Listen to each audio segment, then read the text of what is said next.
My name is Laura. 6 months ago, I married my high school sweetheart, Matt. We'd known each other since we were kids, so I've always been close to his family. That made getting married a breeze. We share a lot of mutual friends, so our wedding was a joyful occasion with lots of well-wishers. I vowed to stand by Matt for the rest of our lives. A few months after tying the knot, I found out I was pregnant. I was on cloud 9. But the blessings didn't stop there. Matt's mom was incredibly supportive, helping us out almost every day. We'd been living with Matt's parents since we got married. Matt is an only child and was raised with a lot of love and care. So, when we decided to get married, living with his parents seemed like the natural choice. I had no issues with it, so I agreed right away. From the day after our wedding, I enjoyed doing household chores with my mother-in-law and chatting about various things. When I announced my pregnancy, she cried tears of joy, as if it were her own good news. Whenever I tried to do something around the house, she'd say, "Don't worry, Laura, I've got this," and take over. "I'm feeling fine today, really." But she'd insist, "You have to think of the baby first, rest up," and stopped me from doing anything. I appreciated her concern, but it got to the point where I was bored out of my mind. I had been working part-time, but I quit my job as soon as I found out I was pregnant, on the advice of both my mother-in-law and Matt. So with nothing to do at home, I was going stir-crazy. I feel like moving around a bit. Can I go shopping? Need anything?" She'd say, "Absolutely not. You're not even in your second trimester yet. You need to rest," and wouldn't let me leave the house. I understood she was concerned for me, but it was suffocating. She had a miscarriage before she was pregnant with Matt because she continued working, so she was worried I'd end up the same way. "If you're not careful, you'll end up in the hospital like I did," she'd warn me. I didn't want to create tension, so I decided to take it easy until my second trimester. Once I reached that milestone, she started allowing me short walks. Matt and I would go out on his days off. We'd buy some snacks from a local store and have a little picnic. Or sometimes I'd go for a walk with my mother-in-law while shopping. She even started cooking with me again. I realized she was just concerned for me during the early stages of my pregnancy. Then, at 38 weeks, my water broke while I was climbing the stairs at home. Matt and my father-in-law were at work, so my mother-in-law drove me to the hospital. Matt had already coordinated everything with the hospital, so by the time Brian was born, he was right there with us. First, Matt held Brian in his arms. "Oh, he's so adorable," Matt said, his eyes welling up with tears as he lovingly looked at Brian. Seeing him like that made me tear up too. "Thank you, Laura. I'm so happy right now," Matt said, smiling at me, and I couldn't help but cry. "May I come in?" My mother-in-law, who had kindly stepped out of the room, peeked her head in. "Go ahead and hold him, Mom. He's really cute." Matt handed Brian over to her. I felt a bit awkward. My mother-in-law had been so supportive and was eagerly awaiting her grandchild. What would she say now that Brian was here? The thought made me anxious. "Thanks to you, we were able to have Brian safely. Thank you so much." When I said that to her, she blurted out something unexpected. "He doesn't look like him." "What?" I had to ask her to repeat herself. "What do you mean?" "He doesn't look like Matt. Are you sure he's Matt's child?" What was she talking about? This should be a happy time, but my heart was racing uncontrollably.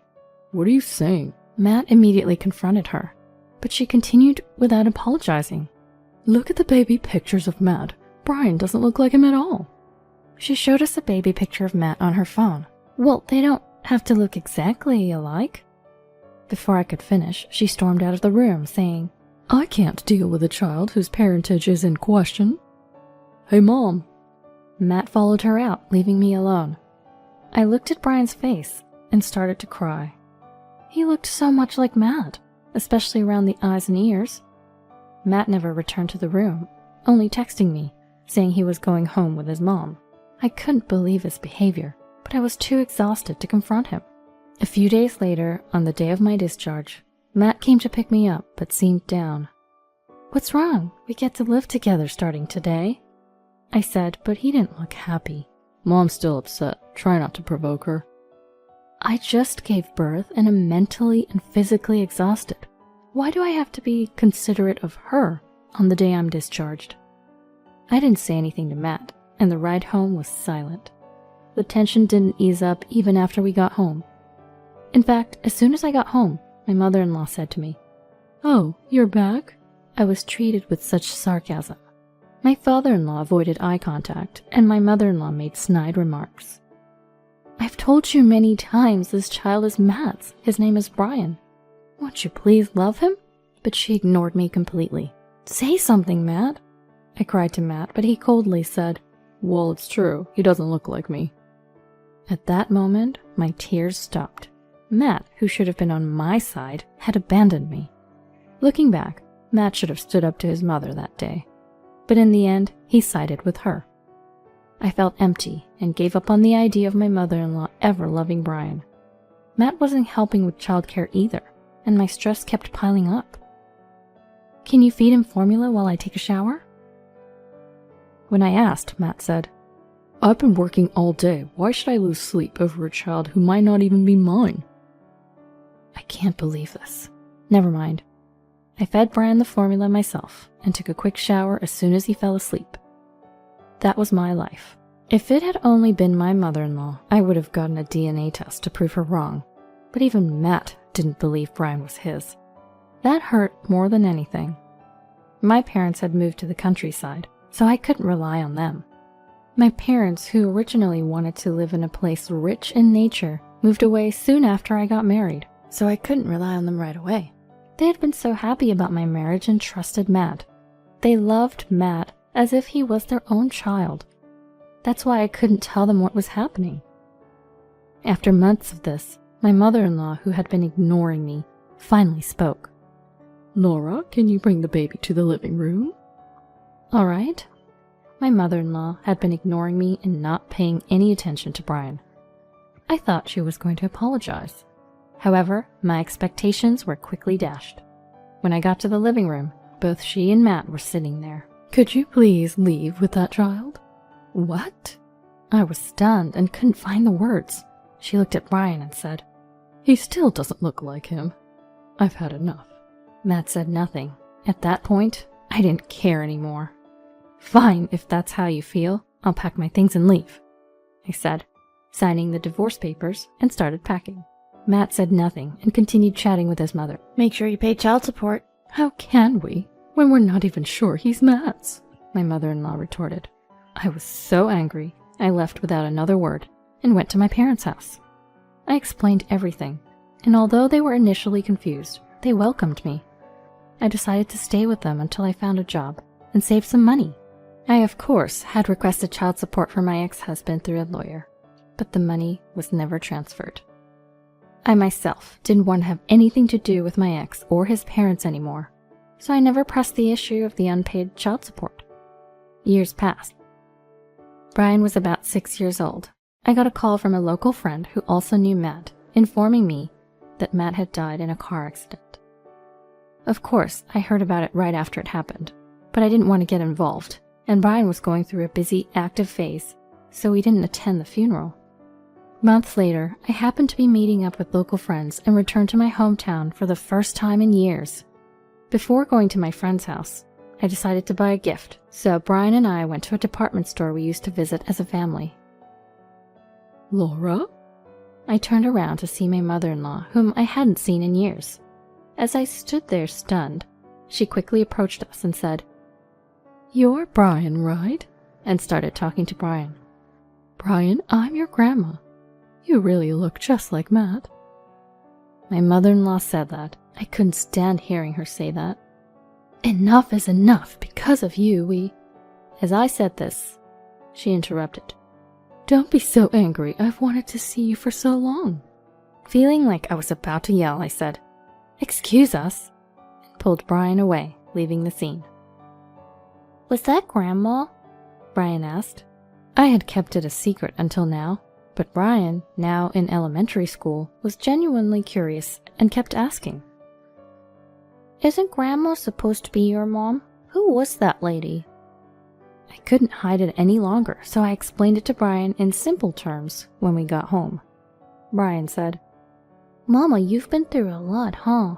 and patted my head. Tears flowed at his kindness.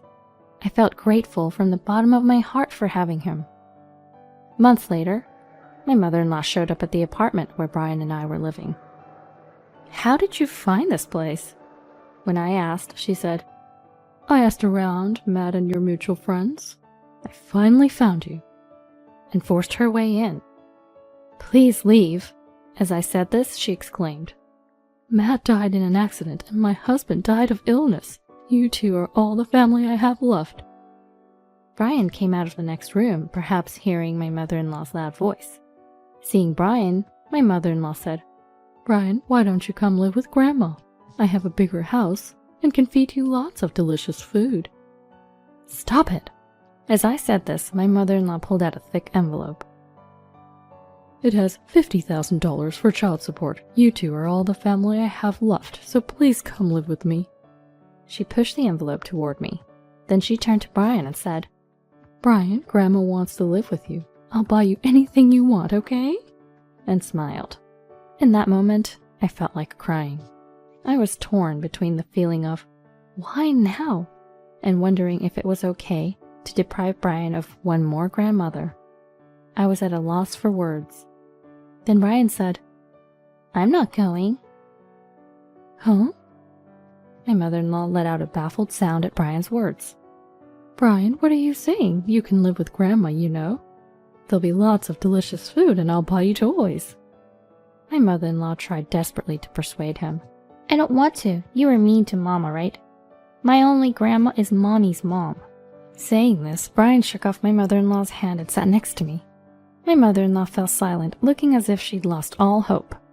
After staring at us for a moment, she abruptly stood up and left the house without a word. We haven't heard from her since that day. Of course, she never came to visit us either. The child support money she left behind is being saved for Brian, untouched to this day. When I consulted my parents about whether to return the money, they said, "You never received child support before, so it's fine to keep it." And so I decided to keep it. I don't know what's become of my mother-in-law since then, but honestly, it doesn't matter to me now. Because I have Brian, who's so strong and stands by me. Brian, who protected me from my mother-in-law even at his young age. Brian, who chose me over my mother-in-law's sweet temptations.